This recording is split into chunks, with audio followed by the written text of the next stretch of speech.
Back now at 8:10, as you know, the Harry Potter movie franchise is the highest grossing of all time, taking in $6.4 billion. But the magic is coming to an end with tomorrow's release of Harry Potter and the Deathly Hallows Part 2, one final fight between good and evil. The boy who lived, come to die.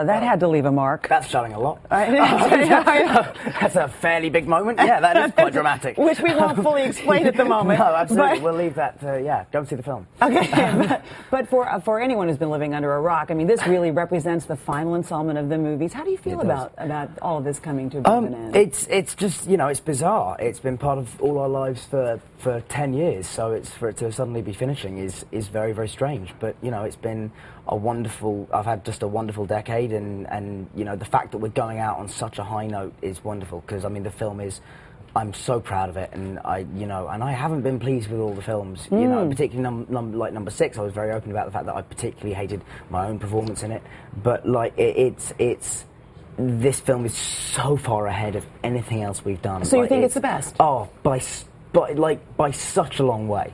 It's a fantastic piece of filmmaking. If I'm allowed, I actually happen to agree with you. It's a wow of a last movie. You wrapped about a year ago. Now you're attending all of these premieres. You must be feeling at some point. I mean, is there some little part of you that's happy to close this chapter in your life? I mean, I know you've been sad about it. Yeah, but equally it is very, very exciting. You can't stay. You can't stay 11 years old forever. You can't continue doing this franchise for the rest of my life. So yeah, the fact that it was, the fact that its ending is, while it is sad on the one hand, and while I've made a huge number of friends who on those films, I will still know all of them, and I can take them with me into the rest of my life, hopefully. At the same time, and not by design, it's come out in a magazine in which you've been very, and it surprised a lot of people, something you said. You said at one point, quote, "I became so reliant on alcohol to enjoy stuff." Yes. Exactly when was this? I'd say it was from the ages of about 18 to 21. Was when that period of my life. I mean, I stopped drinking in August last year, so just after I turned 21. And I suppose I just, it was something that I thought, to make myself interesting and to make myself enjoy, my life. I did become very reliant on it, and I think there's a moment when you realise that something that is actually ultimately very destructive has crept into being a routine, and so that was the moment when I decided that that the amount I was drinking had led me to become unhappy, and so I stopped with the help of friends and family, and the last year has been a lot more manageable and a lot better. I've been a lot happier. Peer pressure? Does being in the spotlight have something to do with that? I don't know, to be honest. I don't know that it's something that would have been affected by my life, or whether it's something that I would have stumbled upon anyway had there never been Harry Potter.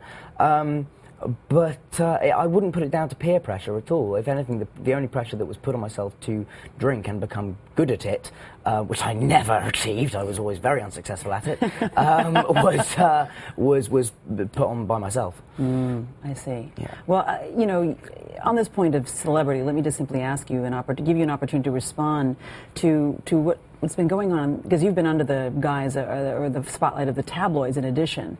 But what's going on in Britain regarding this phone hacking, this cell phone hacking scandal? I wonder if you have any thoughts about that. What's your take on it? Yeah, I mean, it's pretty awful, and it's the fact that, I mean, I'm sure it's been going on for a long, long time with actors and celebrities and all that kind of stuff, but people don't really care about that, and frankly are right not to care about that when you hear that they've tapped into servicemen's families' phones and young Millie Dowler's phone, and now allegations about the 9/11 families. I mean, it's pretty abject morality. So I think, I mean, it's pretty disturbing. You sound angry about it, actually. Well, I think the whole country is. I mean, I think it's kind of a shame that a paper that was so, particularly with regards to the servicemen, that a paper that was so supportive of the armed forces has these allegations come out about that paper is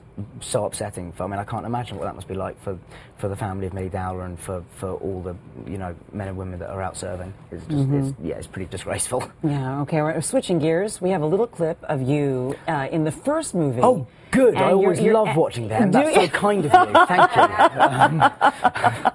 The clip is of you in the first movie. I think you're pushing. You're crossing the platform, right? At the Hogwarts train. Describe who you were then. I mean, what were you thinking about? Lovely. Look at me. I was like so sweet and cute and adorable. It's quite sad when you see things like that and you go, oh, now I'm just this 21-year-old mess. Because at that time I didn't know how annoying I was. So I was just sweet all the time. You were not annoying. Oh, well, thank you. I want to ask you one final question about, so many people have you're surrounded by all these people outside who want some attention from you. And even Madonna has brought her children trying to get them to meet you. What celebrity would you like to meet? Who would you like to meet, celebrity or no? Who's your dream? God, that's a really good question. Who would I like to meet? I mean, Gary Oldman was always somebody that when I started doing films and watching films, he was like somebody that I aspired to meeting one day.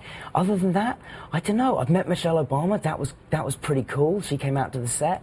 I've done pretty well. I'm sure there are people out there that I would love to meet and love to work with. But I mean, I've got to meet Mark Rylance this year a lot, and I got to meet Frances McDormand. So I get to meet very, very cool people. Well, give us a list if you need any help in making that happen. I'm sure we can help you out. If I come out there and stand there, you give me a prime spot. Yeah? I promise. Daniel Radcliffe, a pleasure. Thank you very much, as so always. much. And Harry Potter and the Deathly Hallows Part 2 opens nationwide tomorrow.